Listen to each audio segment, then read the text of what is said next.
இளைஞர்களிடையே அதிகரித்து வரும் திடீர் மரணங்கள் குறித்து இதய நிபுணர் டாக்டர் சண்முக சுந்தரம் எச்சரிக்கை விடுத்துள்ளார். 20 முதல் 25 வயதுடைய இளைஞர்கள் தங்களது இதய ஆரோக்கியத்தை பரிசோதிக்காமல் தன்னிச்சையாக கடினமான உடற்பயிற்சிகளை மேற்கொள்வதே இந்த திடீர் மரணங்களுக்கு முக்கிய காரணமாகிறது என்கிறார் டாக்டர் சண்முக சுந்தரம். உலக அளவில் 10% பேர் இருதய நோயால் பாதிக்கப்பட்டுள்ள நிலையில் மேலை நாடுகளை விட இந்தியர்களுக்கே பாதிப்பு அதிகமாக உள்ளது.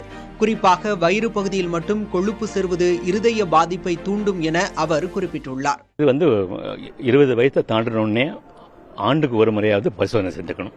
நமக்கு ரத்த கொதிப்பு இருக்கா, சர்க்கரை நோய் இருக்கா, அல்லது இதுக்கு வழிவகுக்கக்கூடிய ஒபிசிட்டின்னு சொல்லலாம், உடல் எடை அதிகமாக இருக்கிறது அல்லது ஸ்ட்ரெஸ் அதிகமாக இருக்கிறது, இதெல்லாம் நம்மளுக்கு இருக்கான்னு செக் பண்ணிக்கணும். அடுத்தது இந்த புகைப்பழக்கம், மது பழக்கம் இல்லாமல் நம்ம வாழ்க்கையை அமைச்சுக்கணும். அடுத்ததாக உணவு முறை, அடுத்தது உடற்பயிற்சி. எது செஞ்சாலும் மிதமாக செய்யணும், சீராக செய்யணும். ஒரே அடித்தடியாக டக்குன்னு எல்லா கடுமையான எக்ஸசைஸ் பண்ணும்பொழுது சில பேருக்கு இந்த ஹார்ட் பாதிப்பு வர்றதுக்கு வாய்ப்பு இருக்குது. மிதமான உடற்பயிற்சி, தினசரி 7 மணி நேர உறக்கம் மற்றும் மன அழுத்தமில்லாத வாழ்க்கை முறையை பின்பற்ற வேண்டும்.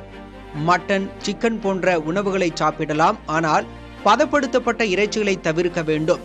20 வயதை கடந்த அனைவரும் ஆண்டுக்கு ஒருமுறை முழு உடல் பரிசோதனை செய்து கொள்வதுடன் கடினமான உடற்பயிற்சிக்கு முன்பு மருத்துவ ஆலோசனை பெறுவது அவசியம் என அவர் வலியுறுத்தியுள்ளார்.